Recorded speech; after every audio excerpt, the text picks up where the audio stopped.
গরুড় দেব, যাকে অনেকে পক্ষীরাজ কিংবা ভগবান বিষ্ণুর বাহন বলেই জানেন।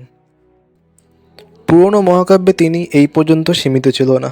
আজকে আপনাদের আমি গরুড় দেবের সম্পর্কে এমন কিছু তথ্য বলবো যা আপনাদের বিশ্বাস করাবে যে কেন গরুড় দেবকে 100 ইন্দ্রদেবের সমান বলা হয়। আপনাদের সবাইকে স্বাগতম আননোন স্টোরি ইউটিউব চ্যানেলে। মহাভারতের আদিপর্ব অধ্যায় 31 অনুসারে প্রজাপতি কশ্যপ পুত্র কামনায় যজ্ঞ করছিলেন। তাতে ঋষি গন্ধর্ব তথা দেবতাও অনেক সাহায্য করেছিল। সেই যজ্ঞে ইন্দ্রদেবকে তিনি সমিধা আনার জন্য নিযুক্ত করেছিলেন। এই কাজটি অন্যান্য ঋষি দেবতাদেরও দেওয়া হয়েছিল।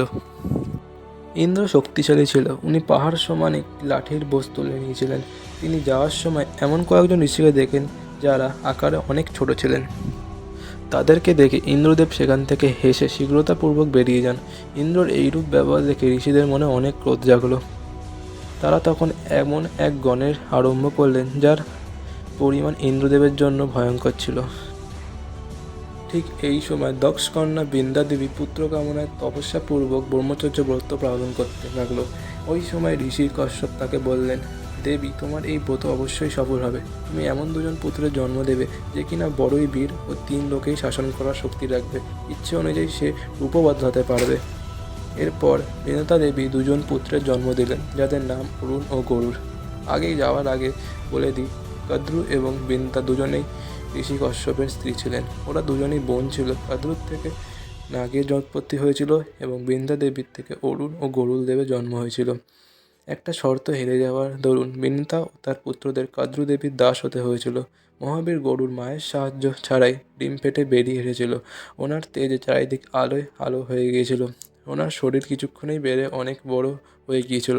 একসময় তিনি তার গরুড়দেব খুবই নিবেদনপূর্বক নাগেদের কাছে গিয়ে জিজ্ঞেস করলেন যে, আমি আপনাদের জন্য এমন কি করতে পারি যাতে আপনি আমায় তথা আমার মাকে মুক্ত করে দেবেন।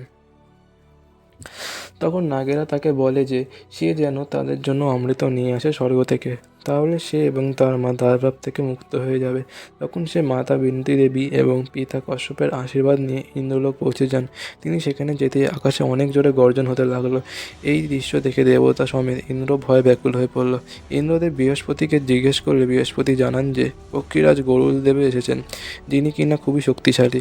ইন্দ্রের কথায় সবাই অমৃতকে ঘিরে দাঁড়িয়ে পড়লেন এবং ইন্দ্রদেবকে বর্জ্য নিয়ে তৈরি হয়ে পড়লেন। ইন্দ্রের কথায় সবাই অমৃতকে ঘিরে দাঁড়িয়ে পড়লেন এবং ইন্দ্রদেব বজ্র নিয়ে তৈরি হয়ে পড়লেন। বাকি দেবতারাও অনেক অস্ত্রশস্ত্র নিয়ে দাঁড়িয়েছিলেন। তখনই সেখানে পক্ষীরাজ গরুড়দেব এসে পৌঁছান। গরুড়দেবকে দেখে সব দেবতারা ভয় পেয়ে যান। মহাতেজস্বী বিশ্বকর্মা অমৃতের রক্ষা করছিলেন। পক্ষীরাজ গরুড়দেবের সামনে বিশ্বকর্মা দেবতা টিকতে পারল না। তাকে গরুড়দেব অনেক আঘাত করে তার পাখনার সাহায্যে ধুলো উড়িয়ে চারিদিকে অন্ধকার সৃষ্টি করে দিলেন। অমৃতের রক্ষাকারী দেবতারা ধুলোতে ঢেকে যাওয়ার কারণে তারাও অমৃতের রক্ষা করতে বিফল হয়। তখন ইন্দ্রদেবের কথায় বায়ুদেব অনেক জোরালো হাওয়ায় সমস্ত ধোঁয়া সরিয়ে দেন। গরুড়দেবকে অনেক শক্তিশালী অস্ত্র দিয়ে প্রহার করেও তার কিছু করতে পারেননি তারা। গরুড়দেবের সমস্ত দেবতাগণ চারিদিকে পালিয়ে যায়। তাকে হারানোর জন্য দুজন সাপকেও নিয়োগ করা হয়েছিল, কিন্তু ওনার এই আদর্শতা এবং পরাক্রম দেখে ভগবান বিষ্ণু অনেক খুশি হন এবং তাকে বরদান চাইতে বলেন। গরুড়দেব বরদান রূপে তাকে ভগবান বিষ্ণুর বাহন তথা অমৃত না খেয়ে অমরত্বের বরদান চান। সাথে সাথে তিনিও ভগবান বিষ্ণুকে বরদান চাইতে বললেন। ভগবান বিষ্ণু গরুড়দেবকে বাহন হওয়ার বর চাইলেন।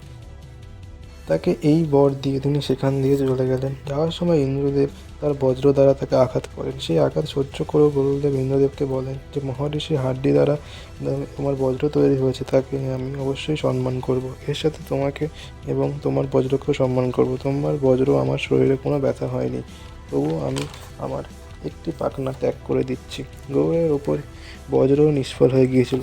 তা দেখে ইন্দ্রদেব ভাবলেন ইনি কোনো পক্ষীরূপে এক মহান প্রাণী।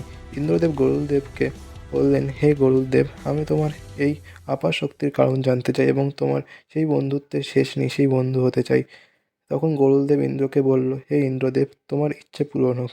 আমার শক্তি সম্বন্ধ জেনে নাও। আমি পর্বত, বন, সমুদ্রের জল সহিত পুরো পৃথিবীকে এবং ওর উপরে থাকা আপনাকেও বিনা পরিশ্রমে আমার একটি পাখনায় বসিয়ে উঠতে পারবো।